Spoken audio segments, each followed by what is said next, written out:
Imagine stepping into a cabin in the woods. No Wi-Fi, no traffic, no buzzing fridge, just nature. But instead of peace and inner zen, your brain starts doing weird things. You hear a faint hum, maybe a whisper. The walls seem to creak even though there's no wind. Congrats! You're not going crazy. Your brain is just absolutely terrible at handling actual silence.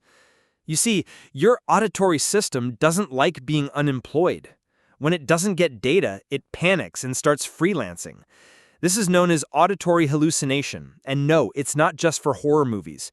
It's what happens when your brain's been bombarded with sound 24/7, traffic, podcasts, that one annoying fridge hum, and then suddenly, nothing.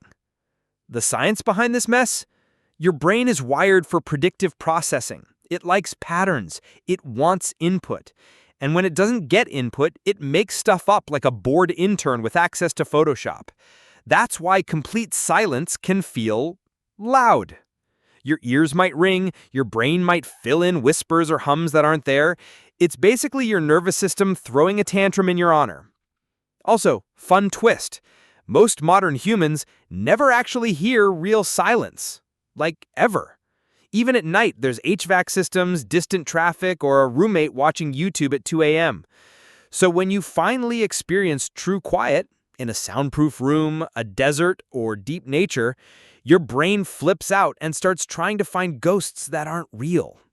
Perfect. Just what we needed. Another reason to fear peace and quiet. Your brain is a drama queen. When you take away noise, it doesn't just pout, it panics. You might think silence equals calm, but nope. For many people, silence triggers anxiety, discomfort, and even mild panic attacks. Because here's the kicker. Your brain has gotten addicted to noise like it's a background drug. This is called sensory habituation.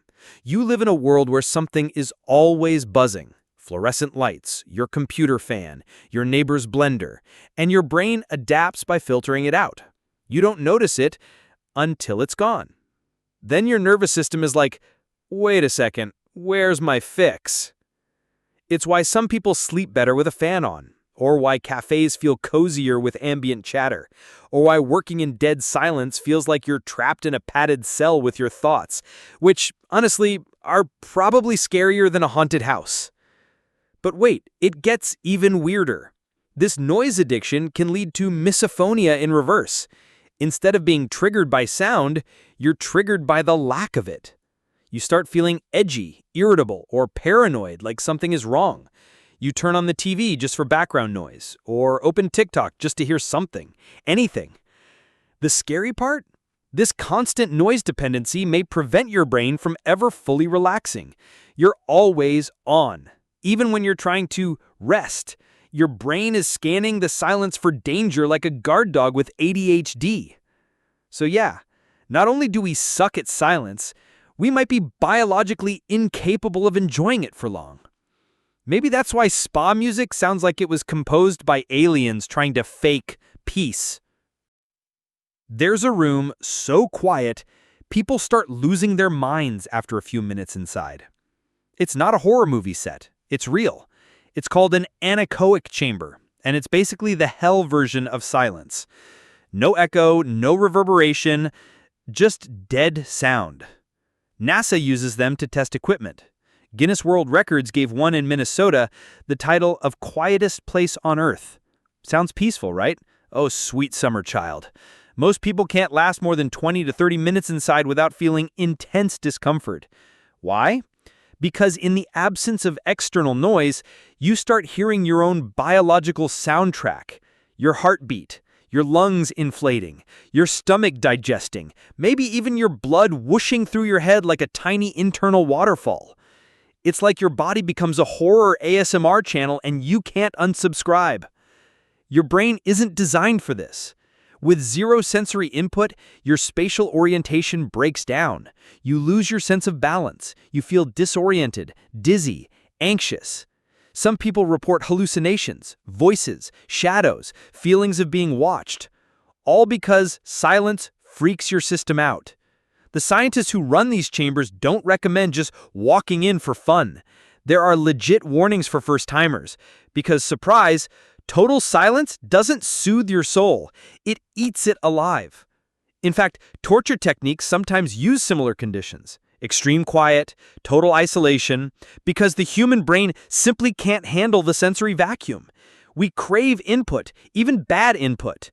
Without it, the mind becomes a haunted house with no exit.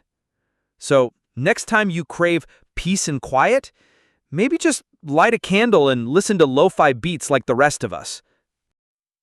Okay, so silence is creepy, but guess what? Constant noise is worse. Welcome to the real villain of the story.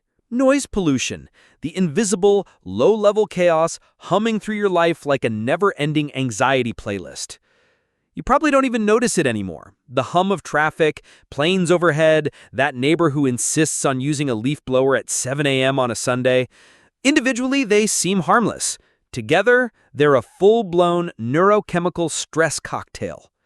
Your body treats persistent noise as a threat, even if you're not consciously aware of it. That's right, your sympathetic nervous system, aka your fight-or-flight response, lights up like a Christmas tree every single time it hears a loud honk, sudden shout, or mechanical whir. Over time, that chronic stress ramps up cortisol, messes with your sleep, tanks your focus, and may even increase your risk for cardiovascular disease. Yep, your heart hates your city.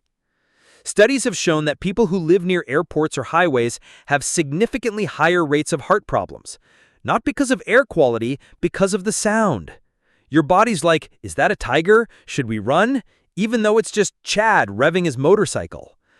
Even low-level ambient noise, like office chatter or a constantly buzzing AC, has been linked to increased anxiety, reduced memory performance, and overall brain fog. Basically, your brain is under siege 24/7, and you didn't even get the memo. So while silence might be unsettling, modern noise is sneakier. It feels normal, but it's slowly eroding your sanity like a faucet drip on a stone countertop. And no, noise-canceling headphones aren't a cure. They're a temporary ceasefire in the never-ending war between your ears and everything else. Here's the most disturbing part of all this. Real silence might be going extinct. Think about it. When was the last time you heard nothing? Not just quiet, but pure silence. No fans, no cars, no electronics, no people, no air vents, no hums, no buzzes, just stillness. Chances are, unless you live in a remote forest and don't own a phone, the answer is never. Modern life has erased natural silence. Even when you think it's quiet, your environment is still pumping out subtle vibrations, electrical fields, low-frequency rumbles, HVAC systems pretending to be invisible. Researchers call it the endangered experience, the idea that true acoustic silence is vanishing, and with it, something primal in us is dying too. Our ancestors had silence. They needed it. It was how they hunted, how they avoided predators, how they tuned in to the world. Silence wasn't scary, it was strategic. Now, we associate it with awkwardness, discomfort, or something must be wrong. But even socially, silence is punished. Try staying silent for 30 seconds during a conversation. People get itchy. They fill the air with babble, apologies, throat clearing. We're conditioned to fear it, like silence means failure. But here's the kicker. Your brain craves silence. Not fake silence, but the kind where it can reset. Studies have shown that 2 minutes of true quiet can be more restorative than listening to relaxing music. It increases neurogenesis, literally helping grow new brain cells. So while we're all out here chasing productivity hacks and brain supplements, maybe what we actually need is a long, awkward moment of nothing. But we can't even get that anymore, because we live in a world that's never off, never still, never quiet. So yeah, silence might be creepy, but losing it? That's the real horror story. That's all for today. I'll be making similar videos in the future. Subscribe to see them.